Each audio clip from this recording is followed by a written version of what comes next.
everyone. Thank you for joining us for the Qualification Scoping Webinar brought to you by PrintingSA and sponsored by FP&M SETA and the QCTO. I'm Megan McCarthy, editor of Africa Print. I'd like to welcome and introduce our panelists. Johnny Modiba, Quality Assurance General Manager at the FP&M SETA. Motosiyotsile Segosapelo, Deputy Director of the Occupational Qualification Design, Quality Council for Trades and Occupations. Andre Els, QA Coordinator, the FP&M SETA. Ken Lead, Director, National Training and Development for PrintingSA. And Carrie van Staden, Quality Assurance System Development at the National Artisan Moderation Body. Just some housekeeping rules. If you have a question for the panelists, please post these in the questions section. We will have a dedicated question and answer section after the panelist discussions. The chat section is just for general banter. Please also remember to take our poll on your top qualification preference in the poll section. We can start with our panelists. Let's go to Motosiyotsile.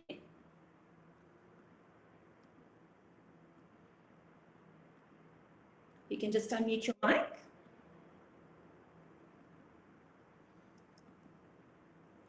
Morning, everyone. Yes, my name is Motosiyotsile Segosapelo.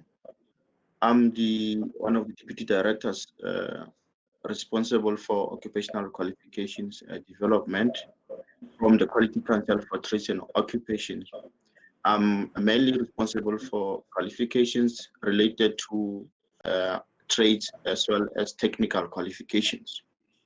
Thank you. Okay, thank you. And then the next, Johnny. Good morning, panel members. Good morning, Megan. Good morning, colleagues. My name is Johnny Modiba. I'm the Quality Assurance General Manager at the FP&M SETA. Obviously, our responsibility as a SETA is the AQP, which is the assessment quality partner to implement, to finally assess the occupational qualifications that we are now talking about today, and obviously the occupational trades. Then everyone would know that have been working with the SETA, our responsibility is really to facilitate this development in the whole entire industry of the FP&M SETA, which includes the printing and packaging industry. And then we ensure that we work with the bodies like your QCTO, the National Artisan Moderation Body, to ensure quality in terms of the programs that we are developing and rolling out as the SETA. And then we also play a very important role in terms of funding implementation of these learning programs. And obviously we also fund the development of qualifications and trades as well. And we implementing them, we're getting them registered with SAQA through the QCTO. The QCTO is Quality Council for Trades and Occupation, which is one of the councils that includes Umalusi and also the Council of Higher Education. Then this one is specifically made for occupational trades and occupations themselves. Thank you very much. Thanks. And then maybe we should go back to Motsusi. I don't know if you want to jump straight into your presentation.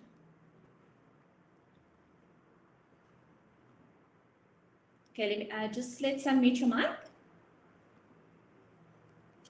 Yes, no problem. I'm ready. You can go through. Okay, so let's. I think you had some slides to share.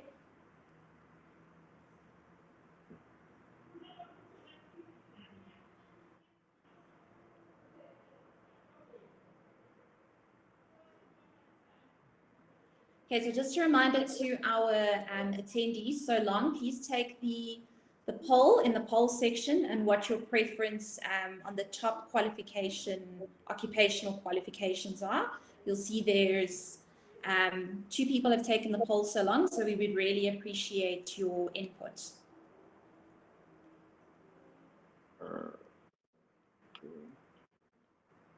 Just a second, I'm trying to find out a presentation, yeah.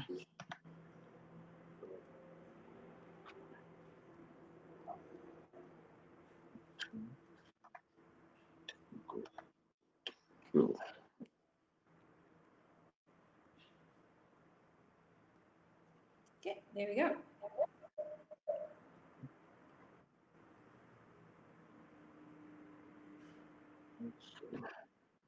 Okay.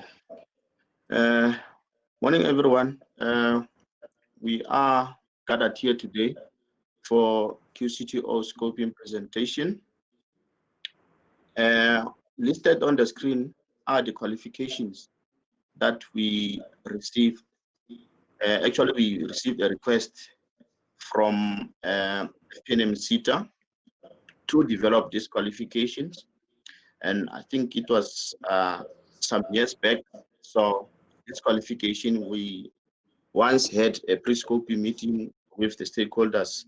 So today we are gathered here just to see if should we move forward with the qualifications. These are the applications that we received in the screen, but there are more where later on, I think my colleague Ken will share with you the other applications that we are intending to develop.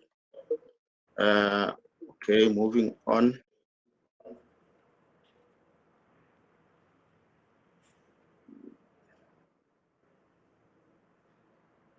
Okay. Normally, when we have a scoping meeting, this is what we cover. We have our agenda for the scoping meeting, even though we won't cover all of this because of time. So we do have a list here where we have the introduction, expectation. We cover a little on the QCTO mandate, the purpose of occupational qualifications, the organizing framework for occupations, QCTO qualification development methodology, development quality partner, which is the DQP, and then we have the assessment quality partner, and then in some case we confirm the DQP as well as the stakeholders who will participate in this process going forward, and then we have qualifications to be replaced. And then as we move on, maybe most of you might ask, who is this QCTO?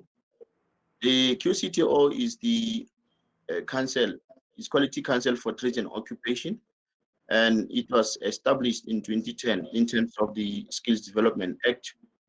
And its role is to oversee the design, implementation, assessment, and certification of occupational qualifications on the Occupational Qualifications Framework.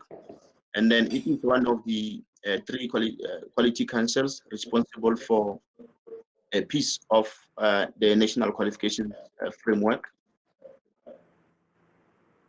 This picture takes us through the entire NQF, where we have qualifications from NQF level 1 to NQF level 4, which is general and further education and training qualifications framework responsible for this. We all know it as UMALUSI. And then we have qualifications from NQF level 5 to 10, where we have higher education qualifications framework. And then when we look at red, we have QCTO, which is occupational qualification framework. And we are responsible for occupational qualifications from NQF level 1 to NQF level 8. When we look at the Constitution of South Africa, section 22, it tells us about the freedom of trade, occupation, and profession, where it says every citizen has the right to choose their trade, occupation, or profession freely. And then when we look at the section 29, again, it tells us that everyone has the right to a basic education, including adult basic education, and to further education. In terms of the Skills Development Act, we are mandated by two pieces of legislation. And then the first one is the Skills Development Act. When you look at the Skills Development Act, according to section 26H, it's clarified that QCTO is responsible for establishing and maintaining occupational standards and qualification, quality assurance of occupational standards and qualifications, as well as ensuring the quality of occupational standards and qualification, and learning in and for the workplace. In terms of the National Qualifications Framework, section 27I of the NQF Act, it says the QCTO with regard to quality assurance is required to develop and implement policy for quality assurance, ensure the integrity and credibility of quality assurance, as well as ensure that such quality assurance as is necessary for the framework is undertaken. And when we look at the NQF Act as well, it provides a delegation to other competent bodies like SETAs and so on. This is the overall mandate of the QCTO in terms of the Skills Development Act as well as the National Qualifications Act to manage the occupational qualifications framework, to design and develop and review occupational standards and occupational qualifications, quality assurance of occupational qualifications and part qualifications, assessment and moderation of occupational qualification and part qualifications, as well as the certification of a successful learner. When you look at the Skills Development Act, it defines the occupational qualification as a qualification associated with a trade, occupation, or profession, and then it is resulting from work-based learning. And that occupational qualification must consist of three, we call it components, which is knowledge, practical, as well as work experience. And then the purpose of an occupational qualification is to qualify a learner to practice an occupation as reflected on what we call organizing framework for occupation.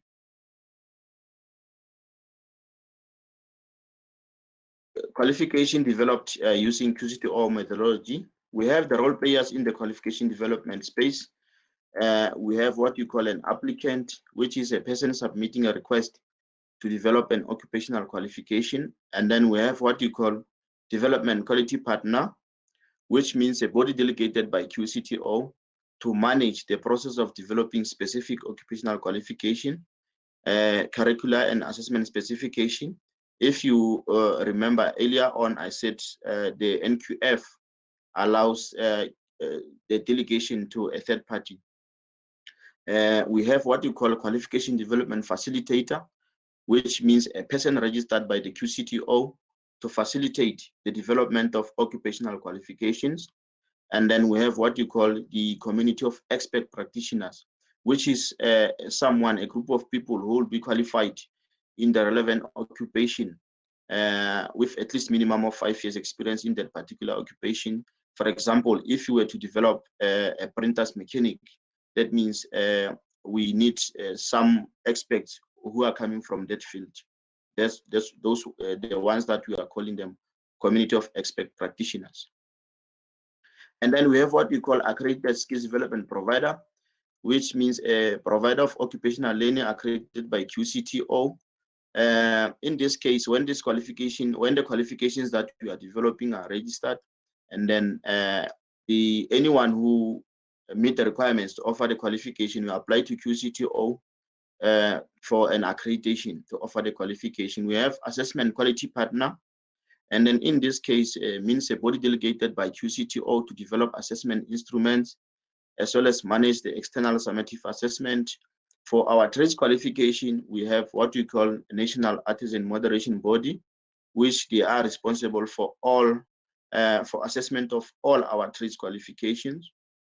And then we have Assessment Center, which is a center accredited by QCTO for the purpose of conducting external summative assessment.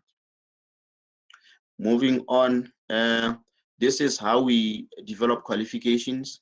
We have a normal way. A normal way is where we receive an application and then we'll process it to our committee for approval. Once the application is approved, and then we'll move forward with the development of a qualification. We have what we call a reconstruction. Reconstruction is where we look at the National Certificate of Qualifications, N4 to N6, and National Diploma. And then we have the realignment. Or we are looking at the unit standard-based qualifications, where we'll be realigning them into an occupational qualifications. And then we have review. Review is where we are reviewing registered qualifications, occupational qualifications, where now we need to revamp them into, maybe we add some modules into it, or we add technology into it. So this is how we approach the qualification development process. And this picture is basically telling us, it's just showing us an occupational qualification at large, where we have an occupational purpose. And then when we design the occupational qualification, we need to ensure that our knowledge or theory account to 20%, our practical account to 20% minimum, as well as work experience must account to 20%. And the remaining credits will just distribute it accordingly. It's either under knowledge, practical, or workplace. And then we have what you call external summative assessment. For our trades qualification, we are talking about the trade test. And then once the learner has completed all of this, learner will receive an occupational certificate. These are the 3 documents that need to be delivered, which is an occupational curriculum, assessment specifications document, as well as an occupational qualification document. So these are the 3 documents, where the curriculum document is the purpose of it is to enhance the quality and consistency of learning and of the internal assessment of each of the components of learning. And then we have assessment. All occupational qualifications will be assessed externally through an appropriate nationally standardized integrated summative assessment. And then an occupational qualification document defines the learning requirement required to be competent to practice an occupation. And then as we move on, what we need to do, which is maybe something that we'll do after all the presenters, we need to confirm the stakeholders who will be willing to be part of the process going forward. So we need to identify the names and the representatives, the companies that they're representing, that will be assisting us as we move forward with the qualification development process. Again, if there is qualification to be replaced, we need to list those qualifications. If maybe there are historical qualifications, that in this case now we need to replace them. Okay, this picture basically just tell us that we are occupying all of this space. So we've developed qualification in various industries.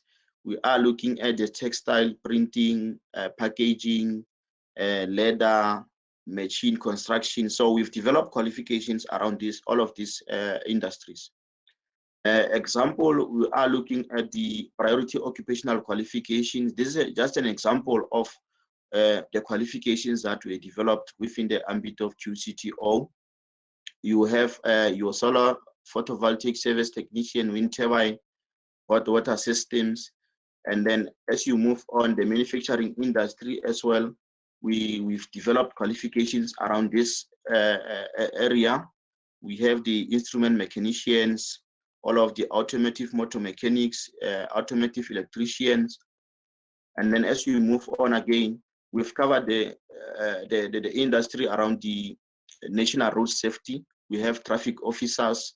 Those are the qualifications that we've developed around this area. And then as we move on, Operation Pakisa, we participated in this operation. We've developed qualifications with South African Maritime and so on. These are qualifications that were linked to Operation Pakisa. We've developed qualifications around this space. Printing as well, we've developed qualifications around this space. All these qualifications are registered. We do have them on the NQF. And then we've developed these qualifications together with the FP&M SETA, as well as the PrintingSA. So these are the qualifications around this space. And then when you look at the qualifications around the forestry as well, we touch on that industry. We've developed a couple of qualifications which are registered.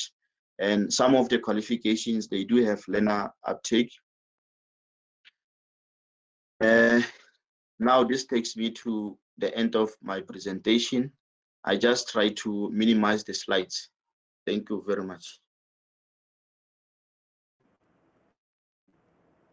Okay. Thank you so much, Matusi. I think, Johnny, let's move over to you. You also have a the presentation. And I think after Johnny's done, we'll go into some of the questions that were asked as well. Thank you, Megan. My presentation really is not a slide like we've agreed. It's not, because obviously what we are anticipating in this process is just for us to now do the scope and ensure that we've got everyone that is going to participate in the whole process nominated today. And obviously, we need to get all the industry to volunteer. We need subject matter expertise when we develop qualifications. Then from our side, as you know, that we're here to ensure that these qualifications are developed. We are here to ensure that these qualifications are implemented. Obviously, we will be opening funding windows for those that would want to be implementing these qualifications. And the SETA will have the discretionary grant window opening each and every financial year to implement these qualifications. And we are here to ensure that these qualifications will have the assessment tools, will have the learning materials developed against them so that they're implementable. Then obviously, as we nominate, we'll have to also can ensure that we appoint a qualified qualification development facilitator, which is abbreviated as a QDF. Then that is also going to be the function of this scoping elected members that are going to be appointed. And then obviously between the FP&M SETA and the PrintingSA will ensure that we appoint the QDF. For the qualifications that are regarded as occupational trades, hence you seeing Mr. Gerrie van Staden in attendance, is that those qualifications will be as quality assured, or let me say, as the assessment quality partner for those trades will have to be a national artisan moderation body working collaboratively with the FP&M SETA and obviously the QCTO. And all of the learners that will be found competent against these all qualifications that will be developing will be issued the certificate of competence by the QCTO. Obviously, will have been recommended by National Artisan Moderation Body, which is NAMB. And if it's occupation qualifications that are not trades, then those will obviously be the assessment quality partner will be the FP&M SETA, and the recommendations will be made by the FP&M SETA to the QCTO. And the certificate will be issued in a template of the QCTO, and the learners will be issued with those certificates via the AQP body. I think, did I miss anything? I mean, Gerrie, you will come in and support me there, because me and Gerrie, we are on the same, we're in the AQP stage. Okay, great. Thank you, Johnny. I just want to cross over to Matusi for a moment, just with the first question. I'm just going to unmute your mic. If you can just unmute your mic, Matusi.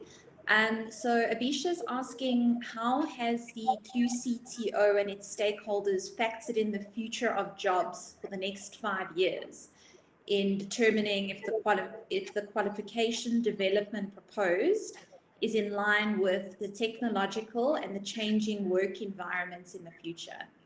So how has the QCTO and its stakeholders factored in the future of jobs for the next 5 years in determining if the qualification development is in line with technological and the changing work environments in the future? Okay, thank you for that question, again, and to the person who asked the question as well. Yeah, I mean, when we develop qualification, like the application, I explained earlier that the process of approval goes through our committee. So when we actually accept the application, we look into the likes of the national priorities. We look at the SEEPs, and then we look at the SETA priorities as well, and then we're looking at the occupations on high demand before we accept the application. So we don't develop application before that. And then lately in our our QCTO, we have a unit called for research. So before we accept a qualification or an application to be developed, there will be a research based on, let's say, is the qualification going to have learner uptake? Is this qualification going to make any impact in the industry or in the country? And then the other thing that we are looking at when we develop qualifications, we are ensuring that we add an element of technology as well, because as I said, we look into maybe after qualification in the process as well, we look into how to review a qualification just to add an element of technology.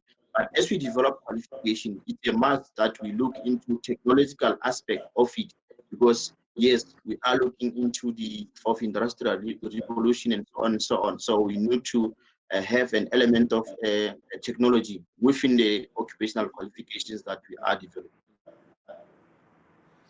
Thank you. And then Mo Yogi is asking, he says that print and packaging is a fast evolving discipline. Has the QCTO conducted any research to determine the global and local trends and the market needs? So print packaging is a fast evolving discipline. Has the QCTO conducted any research to determine the global and local trends and market needs of this discipline? Okay, I think some of that part will be answered when my colleague came in. But when we develop this qualification, it's a must for us to have an international compatibility within it, just to ensure that whatever that we are developing is the same as the standards outside the country or internationally. So all our qualifications, they do have international comparability, where we compare our qualifications with other countries outside. Thank you.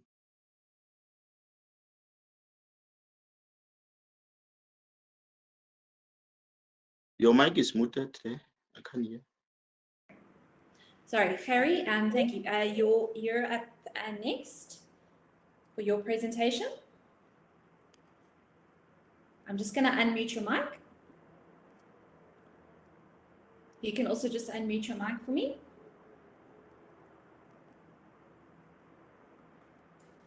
Okay, there we go. Good morning, everybody. Thanks for the opportunity. Before we continue, I would like to ask Ken to assist me with the presentation. So if Ken can share the presentation with us, then we can continue. As you can see, we are the National Artisan Moderation Body.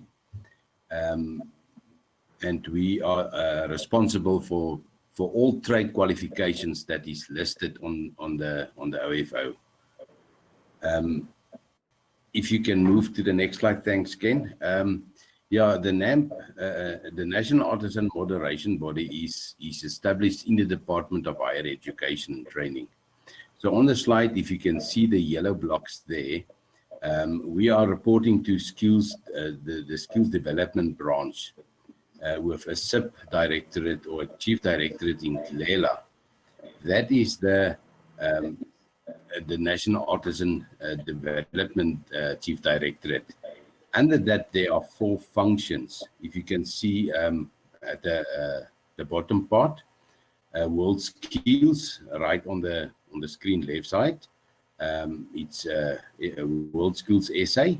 Then the Assessment and RPL department, that is where the Inglela comes in, where the previous trade test was conducted, and they are currently still conducting trade tests at Inglela. Then the AD is Artisan Development Section, and then it is the NAMB. NAMB is the National Artisan Moderation Body, and we are responsible for the quality assurance of all final assessments. So we can move on. Thanks, Ken. That is our diagram for the Chief Directorate at the NAMB, the Directorate NAMB. We've got a director. This is Mr. Joey Popape, with 4 divisions that we are responsible for. On the left-hand side is the quality assurance system. Then we also do a recommendation for certification to the QCTO. We also do a moderation and monitoring and for the provincial artisan development coordination section. Then we also register and accredit trade assessors and moderators. We can move on. Our current system, while it is almost about to change, it was consisting of almost 21 SETAs with their own statutory functions under the Manpower Training Act. Everybody develops their own rules and regulations, and it was a sector-based qualifications. As you can see on the next slide, we can move on. This is some historical background where actually the SETAs come from and when the NAMB and the QCTO was established. So this is just historical, so you can move on. If you look at the new system now, the NAMB was also established under the Skills Development Act, and we've got a vision and a mission. Our objective is to coordinate artisan development in the Republic, and our mission is to develop a single system across all sectors. So there's only one set of rules that everybody needs to comply with. And I think with the new system, it will be much more user-friendly, if I can say that. So we can move on. NAMB is function under the Skills Development Act, and we've got statutory functions that we need to fulfill. So under Section 26A is to coordinate artisan development. So that is where we're developing one set of rules for everybody across all sectors.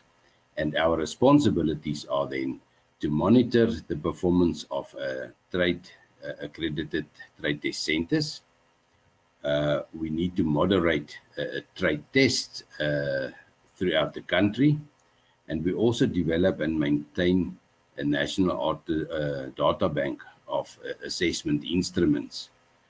So we develop all final summative assessments. We also develop and maintain a data bank of registered artisan, trade assessors and moderators. We need to record artisan achievements. Then we also determine appeals against assessment decisions.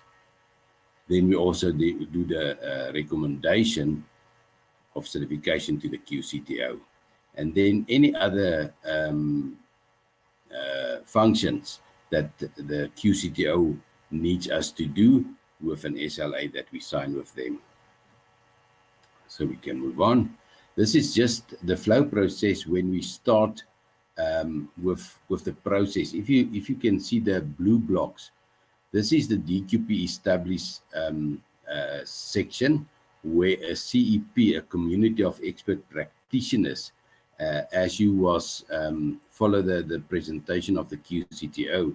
So the community of expert practitioners develop the qualification.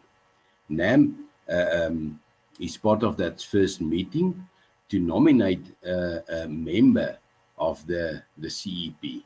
So because NAMB cannot be in all the development phases, we select a CEP rep that will be part of the process right through. The next block, you can see the DQP submits the assessment spec. In the QCTO presentation, they were also talking about the assessment specification document.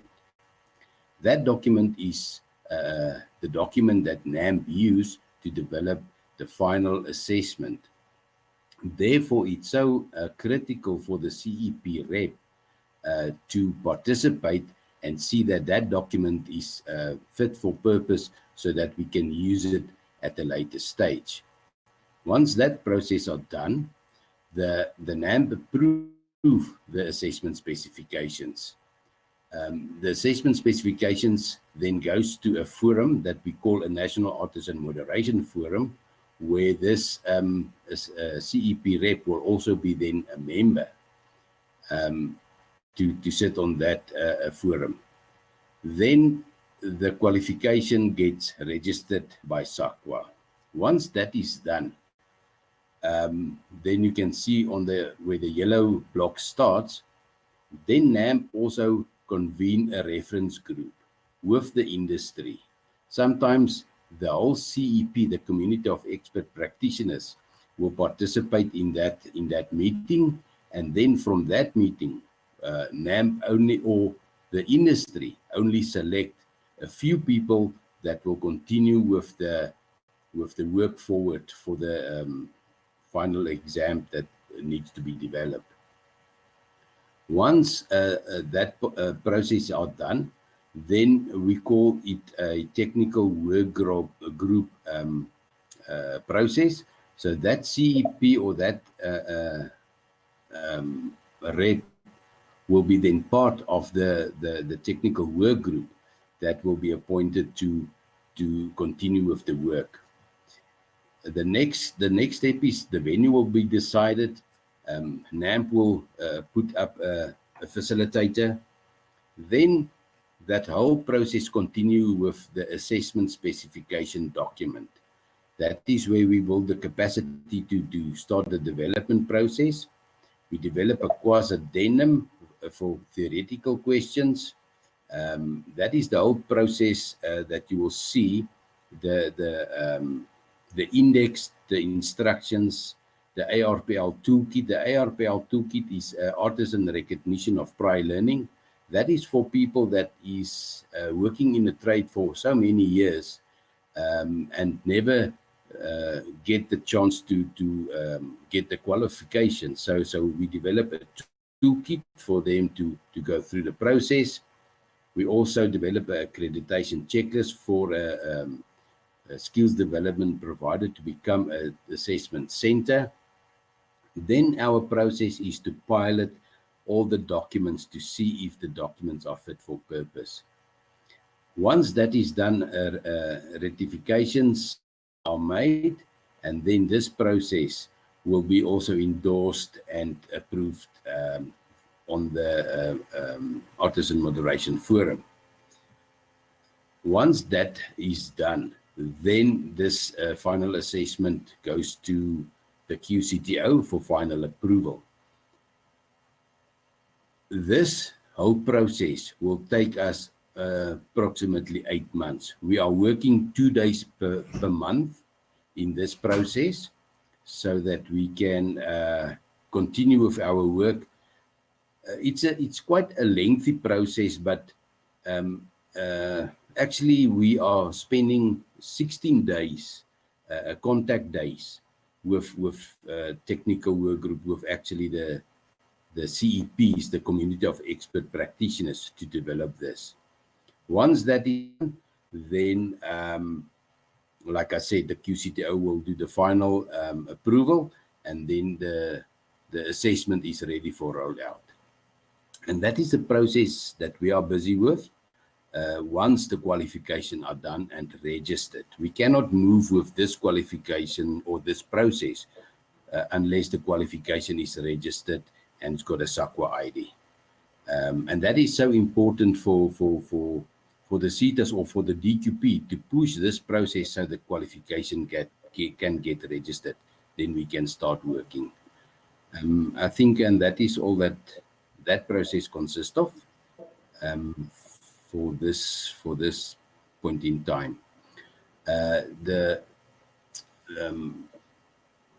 National Artisan Moderation Body are in collaboration with the SETA. This is the State Information Technology Agency, that we are busy building an electronic trade test system, and it stands as ATTS. That will be supplied to all accredited trade test centers right through the country once this process are done. So the system will accommodate everything, as from the application of a learner that wants to conduct a trade test up to the certification from the QCTO. We are in the process to pilot the first phase the beginning of next year, and we plan to go live in April next year. So we are quite excited about this whole system. And from this side, it's I think that is my part in this setup. Thanks a lot. Thank you so much, Harry. So Ken, I believe you're up next.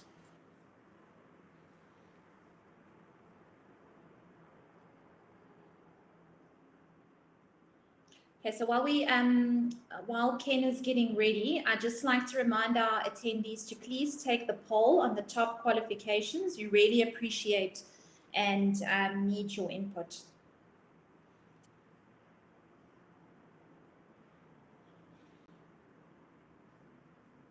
Sorry.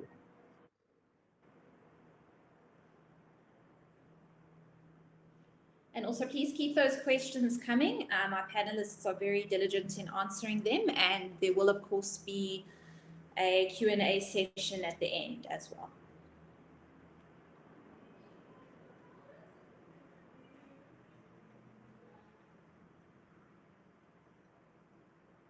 There we go. Playing around on too many screens, I suppose. Good morning, everyone. Thank you for your time and attendance. Really appreciate it. I hope you can all hear me well.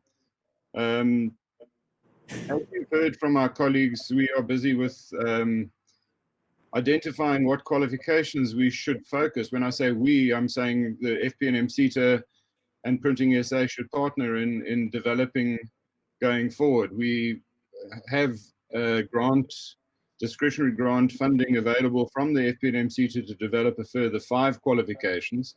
But I can see from the questions, some of the questions posed, that a lot of the participants may not be aware of the qualifications that we have developed already. So I think I'm going to just quickly run through that. So if one looks at those that have already been developed, we've developed 12 trade qualifications.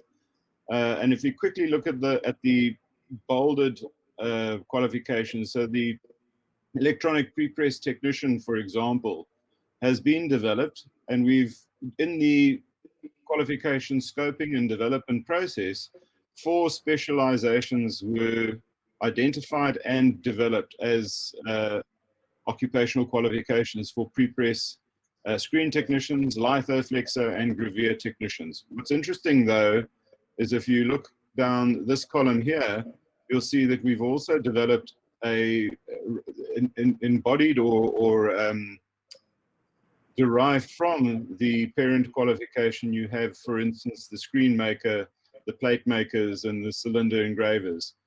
And wherever SAQA have already registered these qualifications, I've given you the IDs for them there.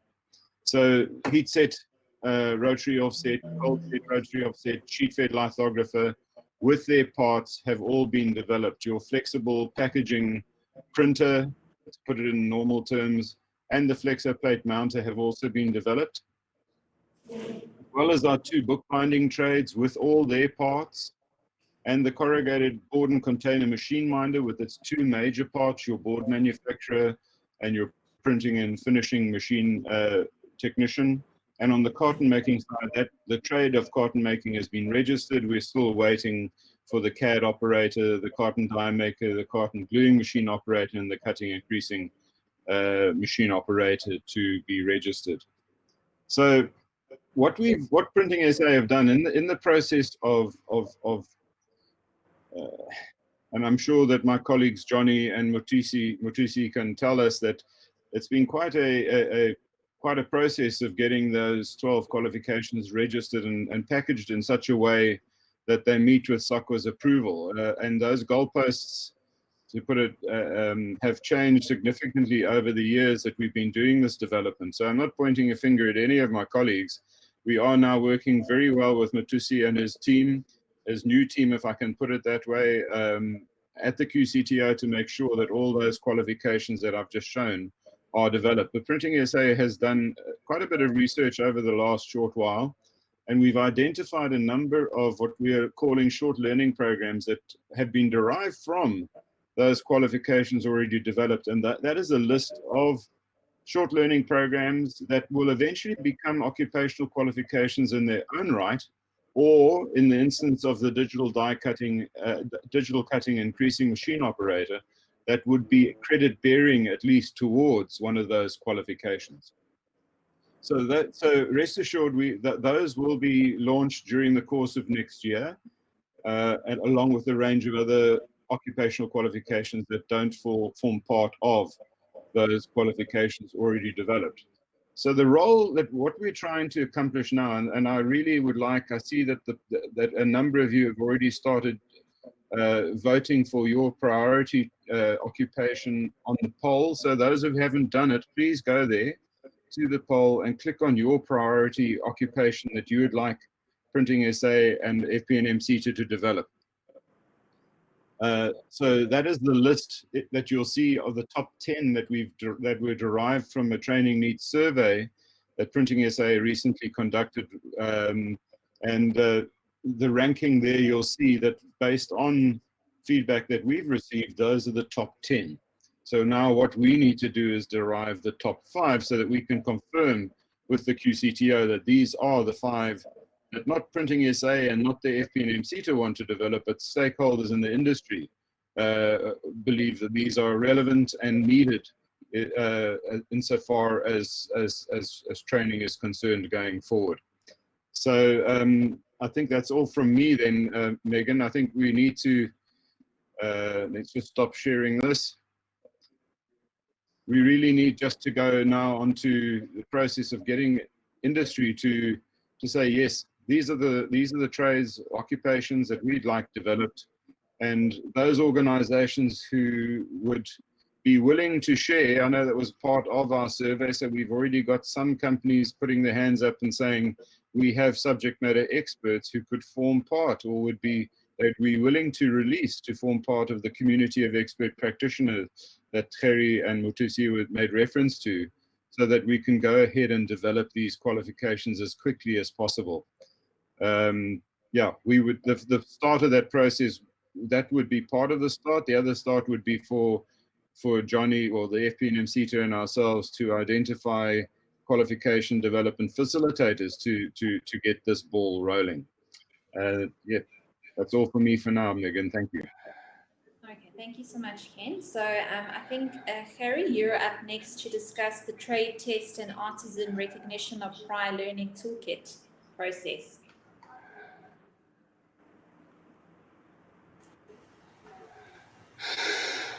Thanks a lot, Megan.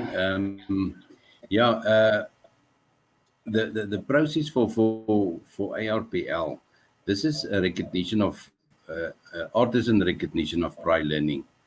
That is a process that is now national, introduced to all trades. We are in the process to develop a toolkit, a ARPL toolkit for these processes. What needs to happen if a learner or a worker wants to become a qualified artisan? The only 2 criteria that it needs to comply with, he must have 3 years experience in the relevant trade, and then he also needs to be 19 years of age. So then he can register for the ARPL process. Please don't get me wrong there. It's by law, a person can start working at the age of 16. So if he is in that relevant trade for 3 years, he can then register on the ARPL process. The process will take him through the whole curriculum of the trade that he applied for. So if he got enough experience, he will continue with the ARPL toolkit. The toolkit will identify the gaps that he needs to fill. Maybe the gaps can take him 5 or 10 years maybe, or maybe it can take him 3 to 4 months. It depends on all the gaps that he needs to close. Once that is done, then the ARPL process will give him access to a trade test. And that is, in a nutshell, what the ARPL process consists of. And I think that is more or less the ARPL process. Thank you. Okay, thank you so much, Harry. Andre, let's move over to you. Just going to unmute your mic. All right. Good morning, everybody. Welcome to this forum. What I want to talk about today will be the assessment quality partner part and things that a quality partner is doing. Basically, is recognizing external assessments, developing and maintaining of data banks in instruments and publication external assessments. So that's more or less what happens at a quality partner at this stage, and that's what I want to say today for you. Okay, thank you so much. And then the CEP nominations. Ken, do you want to just, I don't know if you're the right person to maybe kick that off? Megan, it's going to be quite difficult in a forum like this to get stakeholders who are present. I see there's 30 odd people in attendance at the moment. But the idea here is that we need to identify organizations who have subject matter experts in the qualifications that we are going to develop. So the process that we need to follow is to first identify those. And I think we could possibly ask the QCTO and the FP&M SETA if we could then take the process of identifying the CEP or the community of expert practitioners offline, so that we could engage those companies that have already put their hands up to say, yes, if the commercial digital printer seems to be top of the list still with this vote, the poll up to this point, so we would need to find stakeholders in the industry who are prepared to release their subject matter experts to participate. So once we've done that, we can then confirm the establishment of that with the FP&M SETA and the QCTO. And when that occupation is a trade, now the commercial digital printer program is not listed on the OFO, that's the Organizational Framework of Occupations, as a trade. So as Andre was explaining, and Gerrie as well, that when an occupation is not a trade, the FP&M SETA fulfills the role of the assessment quality partner. So we would follow their process and have a representative nominated to the CEP who would liaise directly with the SETA during the assessment development process. If it is a trade, if we take roll label as an example, if roll label comes up on the list as an occupation to develop, that would be a trade. So that is where NAMB, as Gerrie was explaining, we would need to identify within that CEP who would be the NAMB representative. So that once all those are in place, we've identified and between FP&M SETA and PrintingSA, we have a qualification development facilitator identified. Then the project plan to develop those 5 occupational qualifications will be put forward and agreed upon. And I think that's pretty much where we need to be. So critical to us at this stage is that we want to know that whatever we're going to develop is not just a fancy list of occupations that Johnny and Watusi and Ken have sucked out of their thumbs. but something that is genuinely going to address a need in the industry. And that was really the sole purpose of gathering everyone together today at this webinar. Great, thanks, Ken. So then I'll move over to the draft project schedule. So Mothusi, if you want to give more information about that.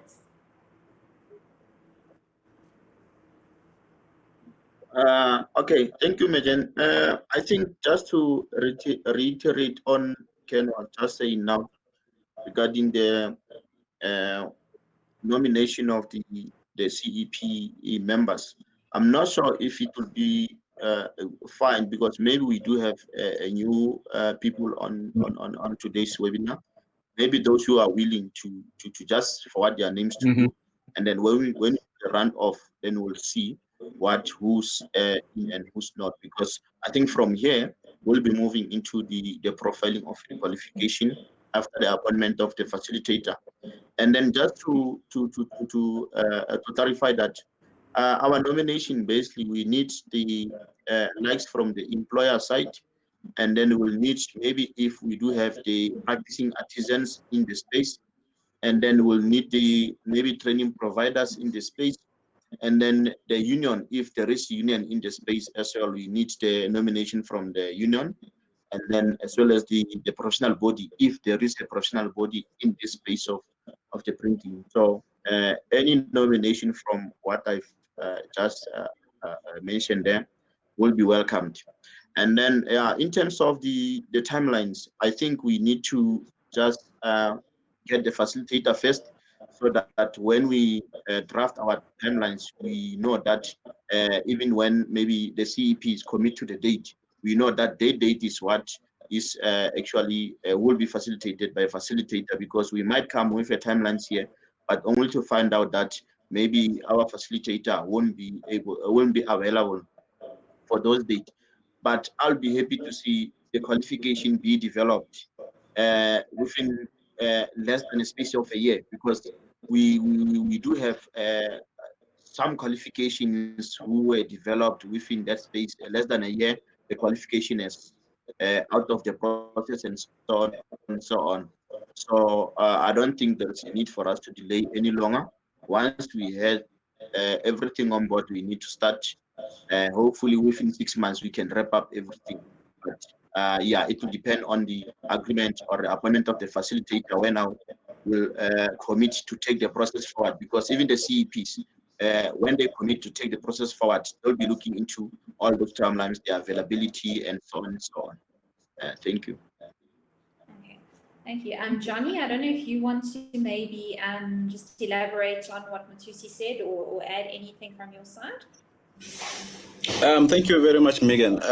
I think what Mothusi just said is way mouthful, and I'm also adding by also, if we can have the public institutions like your universities, like your TVET colleges involved, it will help a lot.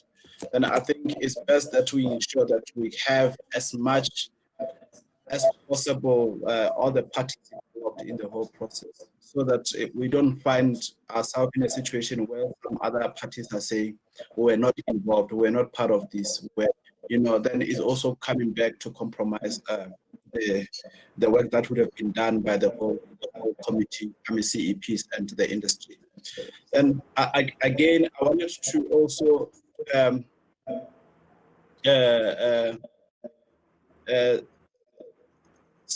respond to the question of technology. Are we also incorporating the future, occupations in the qualifications? That factor alone is really residing in the industry, and obviously the SETA, working with the industry, we also do some research through our sector skills plan, which is the SSP, to ensure that all the future skills are incorporated into the development, and we also bring issues of fourth industrial revolution into the whole development of qualifications.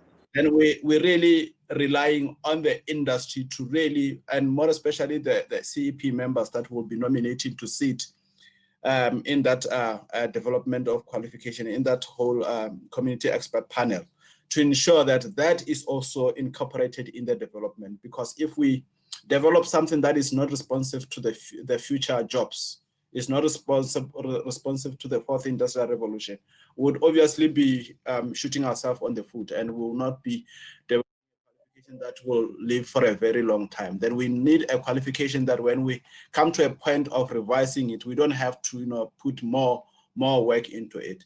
And the other thing that we have to think about when we embark on the process of development is not to just develop from a clean slate. If we've got something that is existing currently, let's look at the qualification that is existing and look at what can be improved in that qualification. I think Mthuse has spoken about an item where he was saying alignment, realignment of occupations. And it's obviously going to save us time if we're to look at what is existing currently and how do we go about revamping it and customizing it to the future qualification, which is aligning it to obviously the theory, the practical, and the workplace experience, which are the components of the QCTO qualification and occupational qualifications. Then on your questions, Megan, I know I might be taking too much of your time. And someone was asking, how does one go about registering a qualification with SAQA? I think that is the process that Mthuse has already outlined, and is something that is what we are starting now. Then once we've completed the development, then we have to submit to the QCTO for it to be evaluated and see if it's meeting the minimum criteria, and also meeting, the international comparability and all other issues relating to what need to be incorporated into the qualification. And once it has met all the minimum requirements, then it will be submitted to the Quality Council, where it will now be presented for registration. If it passes that stage, then it will now have to be recommended for registration with SAQA. Then you will, at some stage, find it registered with SAQA. I think I've covered what I wanted to say, Megan. Okay, thanks, Johnny. I think I can't remember if this has been touched on, but while you're on stage, Mo Yogi's question, I saw you were typing up to him, but maybe it'll just be easier if you answer it. He was asking, is there a deadline for all? Is there a deadline for all unit standard-based qualifications to be retired? Yeah, I was deliberately reluctant to answer that question because it has some political connotation in it. But the idea behind all the existing qualification is that we move with a high speed to quickly get them to be replaced by occupational qualifications. If we can, we must quickly get them realigned to the occupational qualifications. We had an old deadline, which was in the previous years. Then every year it keeps extending by a year. Then we don't have a specific date to say this is the actual date that the qualifications must be completely be replaced.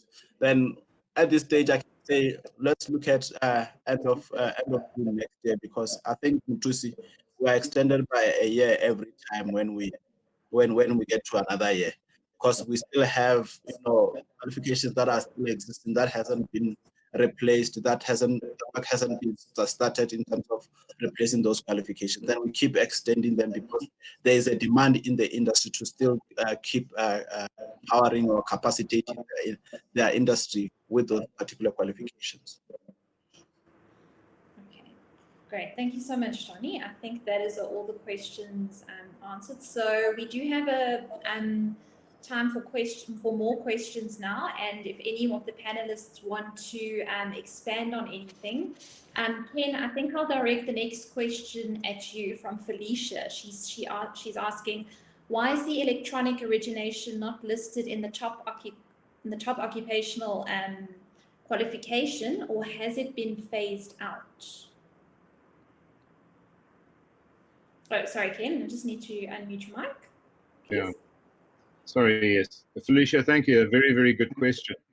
The electronic origination trade, as it was born in 1993 and very quickly became popular in the industry, where printing, packaging, and signage companies were using or had pre-pressed people performing the work of electronic originators and making up files, working in the Creative Suite applications to produce in the main film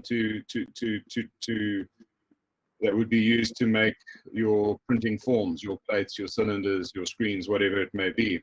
Technology moved on very rapidly, and the role of the pre-pressed person in industry very swiftly moved away from the full content of the old trade of electronic origination. And this is why when we started looking at originally when we started looking at what qualifications to develop, we went to the organizational framework of occupations and found a pre-press technician or electronic pre-press technician. And the descriptor of that occupation best suited what we believed, or what the community of expert practice believed was happening in industry. It's not lost that it's still, the electronic originator still sits on the OFO and could be developed, but it would be more aligned, in my opinion, to the design and the creative world rather than the printing and packaging world. Although having said that, a number of our companies in the sector there seems to be a move, especially on your visual communication side of things, to employ graphic designers, and perhaps that occupation could be updated to meet that need. But currently we have already, as I explained in one of the questions, we have already developed 4 specialized areas or qualifications for the 4 specializations of the digital, the electronic pre-press technician. Okay, great. Thanks, Ken. Maybe Johnny, I'll move over to you to save you from having to type a really long answer. So Abisha's asking, if 10 qualifications have been identified and only 5 will be selected for development, how will this be done today? Thank you, Megan. We will obviously, I think that's the reason why we have the pause, because we regard all the qualification as important in the industry. Then we'll obviously have to start with the top elected 5.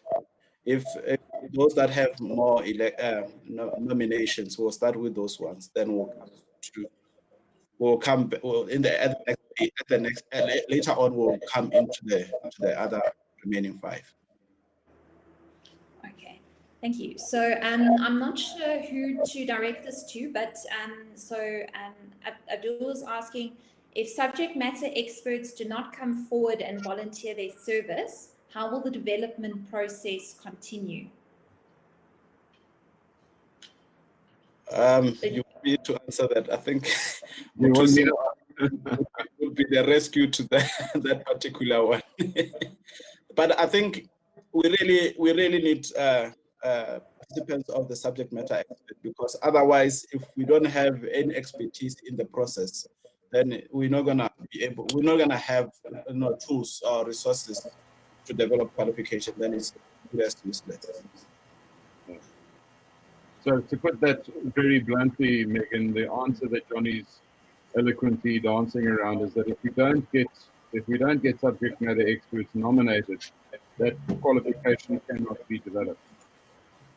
So it's really critically important that companies who are passionate about training put their hand up and say, we've got subject matter experts and we're willing to release them to participate in these sessions.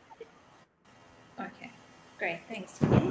So while we just may be waiting for 2 or 3 more questions to come in, is there anyone on the panelists who would like to expand on anything or elaborate on maybe any of the questions that have come through? Okay, Megan, if I may. Oh, sorry, Perry, let's start with Motusi and then we'll move over to you. Okay, yes, no, the issue of the expertise, I mean, we can't run away from it. because that's how occupational qualifications must be developed. So we need really the buy-in from the stakeholders to say, no, we are fine with development of the qualification. And like my colleagues said, they need to release even the people who are responsible to assist, who have the background of the qualification to be developed. And then just I want to emphasize there was a question there about how the qualification got registered on the SAC website. So the process, as I explained, it will roll over until the qualification is ready to be submitted to QCTO.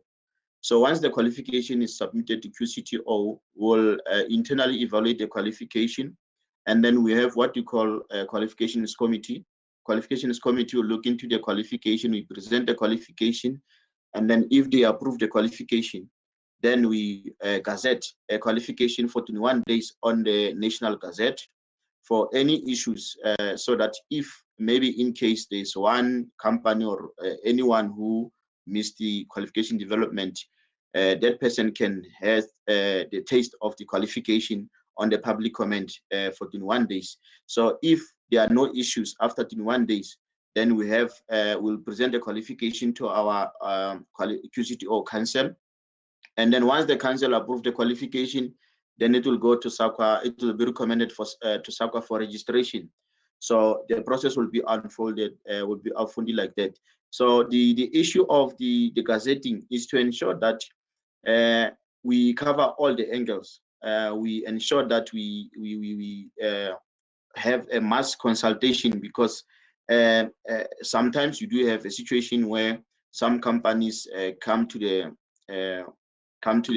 public comment stage and say no, but we are not consulted. Then our issues were not considered, maybe during the development, and so on and so on, which bring us to the same issue of the CEP nomination, to say we need everyone to be on board, so that we don't get comebacks when the qualification has to be finalized.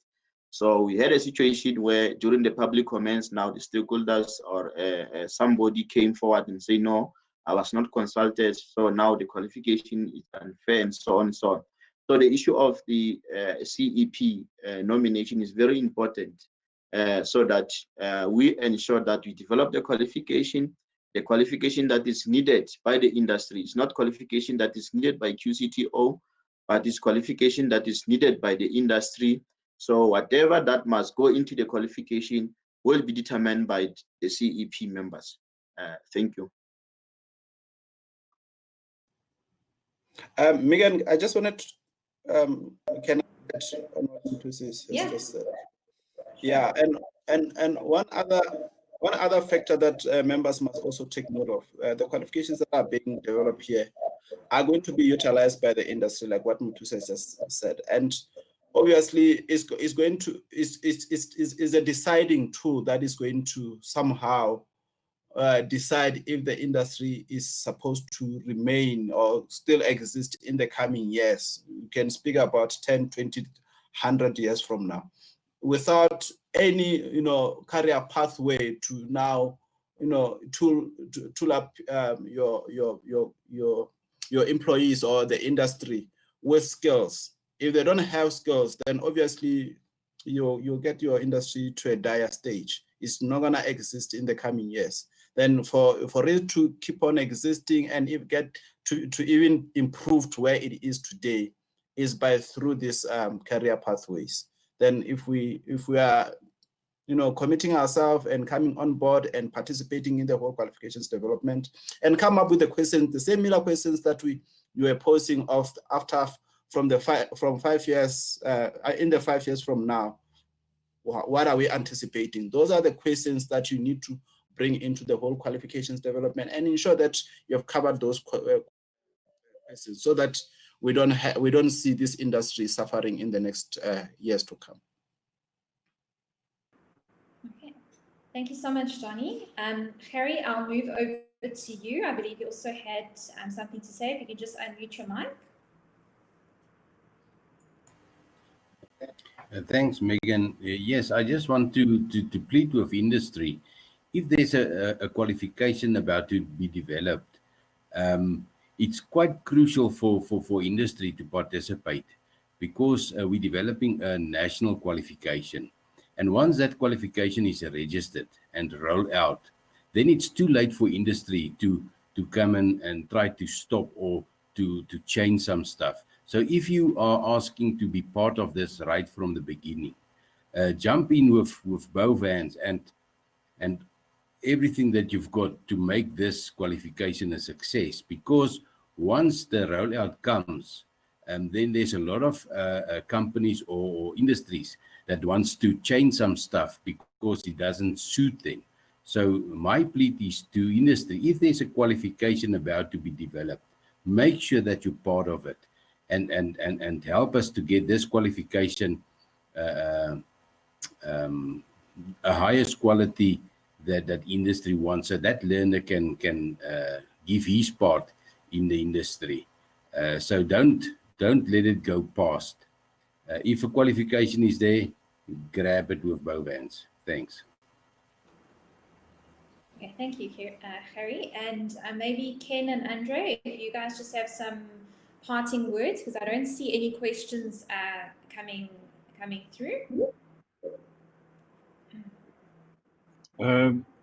Megan, perhaps if we look at the poll, I'd like to suggest that the top 5 from our previous work, from the survey, and from the poll today, one can see that the commercial digital printer is ranked at the top, and then the following, all at 13% at the moment, is the sales representative, the print cost estimator, the laminating operator, laminating machine operator, which is your laminating in the flexible packaging sector, and then your roll-able machine technician seem to be the top priority occupations to develop. And as I speak, it's slightly changed, but they still, those 5 still seem to remain top of the list. So Johnny, Mutisi, I think that's where we need to be.